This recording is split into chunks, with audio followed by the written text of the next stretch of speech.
Bismillahirrahmanirrahim. Assalamualaikum warahmatullahi wabarakatuh. Selamat pagi kakak sore semuanya. Selamat beraktivitas, selamat menjalankan hari yang indah ini di hari Rabu 13 Januari 2021. Di hari yang indah ini mari kita mulai dengan meminta kepada Allah. Mudah-mudahan Allah menjadikan kita menjadi pribadi-pribadi yang pintar untuk bersyukur. Jadi amdan syukur, jadi orang yang pintar bersyukur. Kenapa? Karena ujung-ujungnya ketika kita bersyukur, maka yang didapat bukan hanya sekedar rasa terima kasih kita, tapi la in syakartum la azidanakum. Maka ketika kita bersyukur, maka dari sana mulai Allah tambahkan lagi nikmat yang kita syukuri, bahkan lebih dari apa yang kita syukuri. Kakak soleh semuanya, di pagi hari ini kita akan coba belajar untuk tematik jilid 4E di subtema 2 dalam muatan IPS. Untuk hari ini kita akan coba mengidentifikasi kerajaan Hindu, Buddha, dan Islam di lingkungan daerah setempat serta pengaruhnya pada kehidupan masyarakat masa kini. Mana di subtema 2 kali ini kita akan lebih mengkhususkan kerajaan Islam. Apa saja kerajaan Islam yang pernah berada di Nusantara ini. Kemudian kapan mulai masuknya Islam? Karena suatu kerajaan itu akan berdiri ketika masyarakatnya berkumpul bersatu mendirikan sebuah kerajaan. Jadi tidak benar dikatakan bahwa katanya kerajaan Islam itu dimulai pada abad ke-13. Ya, bagaimana mungkin Islam masuk katanya ke Indonesia ini, ke Nusantara ini pada abad 13? Bagaimana mungkin dikatakan umat Islam masuk ke tanah air, ke Nusantara ini pada abad 13, sedangkan kerajaan Islam berdiri saja pada mulanya pada sekitar abad 13-an. Mana mungkin orang datang langsung mendirikan sebuah kerajaan. Itu sangat berat, bahkan bisa dibilang sangat mustahil. Maka yang benar dikatakan bahwa Islam masuk ke tanah air ini di awal-awal masa Islam, yaitu di abad ke-7-an. Ada yang mengatakan di masa Khalifah Utsman bin Affan.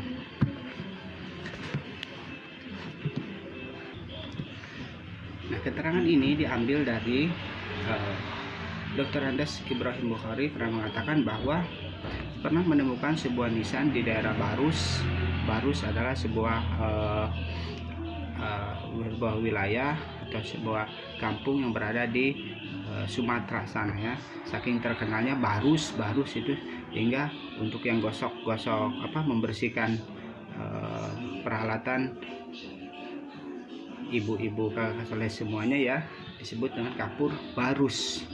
Saking terkenalnya disebut dengan kapur Barus ya.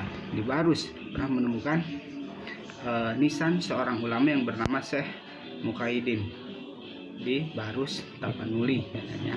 Dituliskan pada tahun berapa? Tahun 48 Hijriah.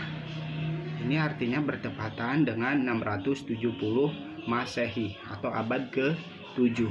Maka dipastikan dari sini, dari kita ini, bahwa agama Islam masuk ke Nusantara itu pada abad ke-7 atau pada abad ke-1 Hijriah. Kemudian pada kerajaan Cina dinasti Tang, pada masa dinasti Tang mengatakan ada sebuah berita bahwa ada sebuah pemukiman muslim di daerah Barus. Ini untuk menguatkan juga berita yang sebelumnya, pendapat sebelumnya yang dikatakan oleh Dr. Andes Ibrahim Bukhari, bahwa dikatakan pula ada sebuah pemukiman muslim di daerah Barus di Sumatera Barat pada tahun 674 Masehi.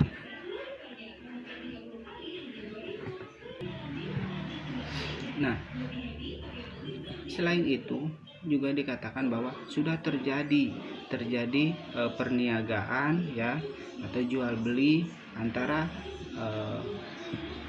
pedagang dari Timur Tengah ke Nusantara ini.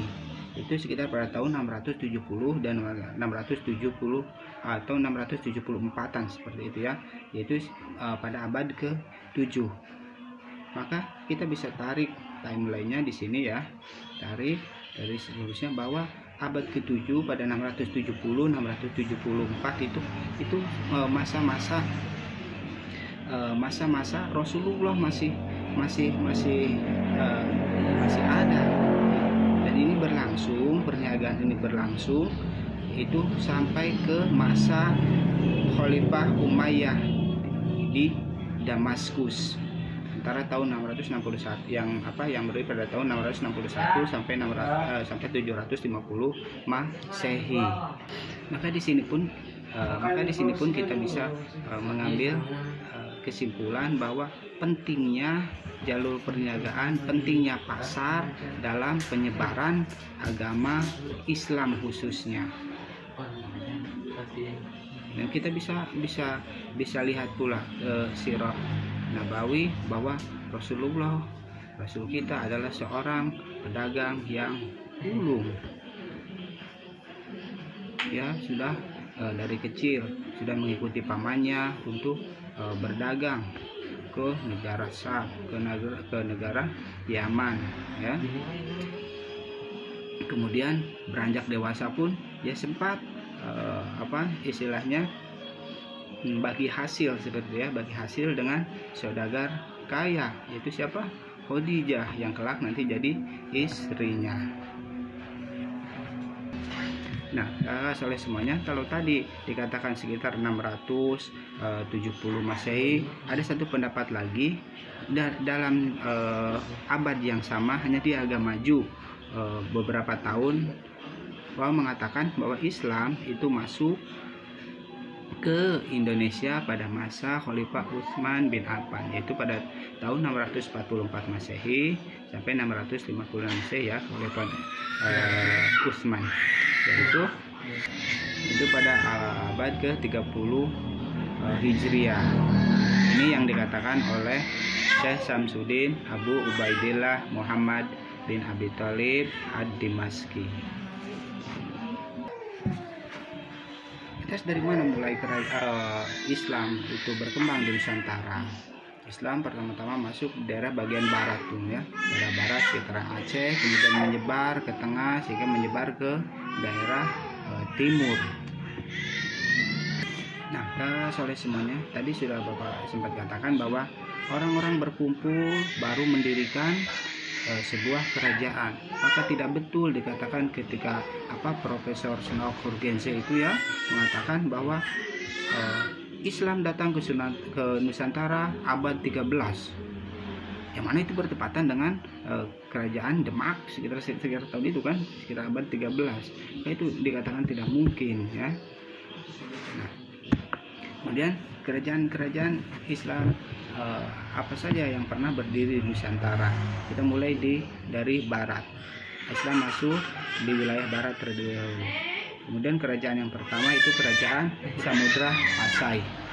Kerajaan Samudra Pasai, kemudian ada juga kerajaan Aceh, kemudian bergeser ke Pulau Jawa ada kerajaan Demak, bergeser lagi di tengah kerajaan Mataram Islam, kemudian ke timur ada kerajaan Ternate Tidore dan kerajaan Goa.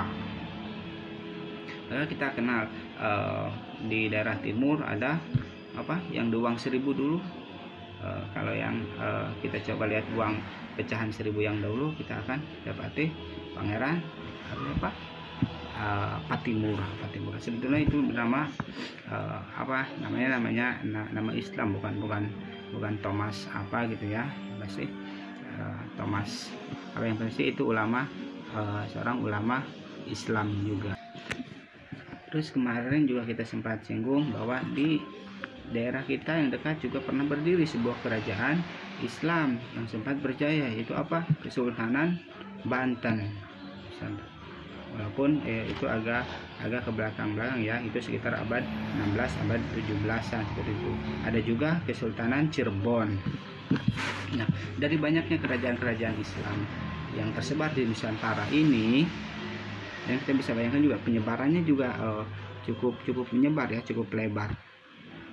Hampir merata di tiap pulau itu berdiri kerajaan Islam. Maka tidak lupa peninggalannya pun sangat beragam sekali. Bila kita kumpulkan, akan kita jumpai banyak sekali peninggalan dari kerajaan Islam. Yang pertama yaitu masjid. Masjid sangat erat kaitannya dengan kerajaan yang bercorakkan Islam, karena di sana umat Muslim berkumpul untuk selain untuk beribadah juga untuk membicarakan masalah-masalah kehidupan. Dan masjid juga ada keraton, tempat di mana tempat raja atau tempat pangeran tinggal atau memerintahkan kerajaannya, memerintahkan kekuasaannya.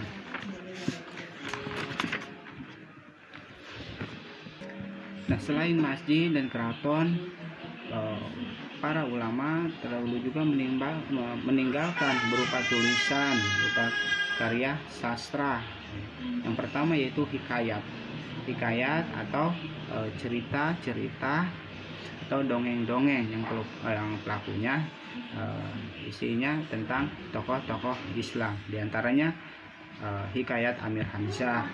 Isinya apa? Tentang keberaniannya adalah mengusir Portugis dari Malaka. Ada pula hikayat Raja Pasai yang isinya Raja Pasai memimpikan Nabi Muhammad SAW.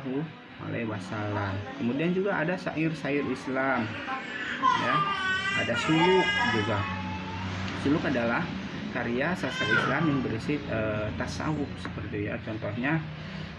Contoh suluk Wujil, suluk Sarob Al-Asikin. Atau yang terkenal kita pernah dengar lagu Tombo Ati. Nah, itu sebuah nasihat-nasihat yang berisi tentang pengajaran Islam. Itu pun termasuk sebuah karya sastra peninggalan dari kerajaan Islam terdahulu. Kemudian selain hikayat, syair-syair Islam, suluk, ada juga seni budaya. Seni budaya sangat besar sekali pengaruhnya dalam penyebaran agama Islam di Nusantara. Di antaranya yaitu gamelan, karena orang-orang khususnya di Jawa gitu ya, sangat kental sekali dengan gamelan. Maka ketika Islam mulai masuk, tidak lepas untuk memudahkan dalam berkomunikasi, dalam penyebaran agama Islam, maka dibutuhkan sebuah sarana untuk menyatukan kebiasaan lama dengan ajaran Islam seperti itu. Maka masuk diantaranya yaitu dia syair suluk Tombo Ati itu dengan iringan gamelan. Nah, selain gamelan juga ada yang dari seni budaya yaitu wayang kulit. Nah, wayang kulit isinya tentang tokoh-tokoh Islam seperti itu ya, tentang kehidupan ajaran-ajaran yang bercirikan Islam. Nah, mungkin itu yang bisa disampaikan oleh semuanya. Mudah-mudahan bermanfaat. Kita tutup dan minta kepada Allah, mudah-mudahan sekali lagi kita dilembutkan hatinya sehingga kita mudah untuk menerima kebenaran, mudah untuk menerima kebaikan, dan kita pun mampu untuk menyebarkan kebaikan dan kebenaran tersebut sehingga kita menjadi pribadi-pribadi yang bermanfaat bagi orang lain. Ingat, khairun nas anfa'uhum linnas. Kita tutup dengan kafaratul majelis. Subhanakallahumma bihamdik asyhadu an la ilaha illa anta astaghfiruka wa atubu ilaik. Assalamualaikum warahmatullahi wabarakatuh.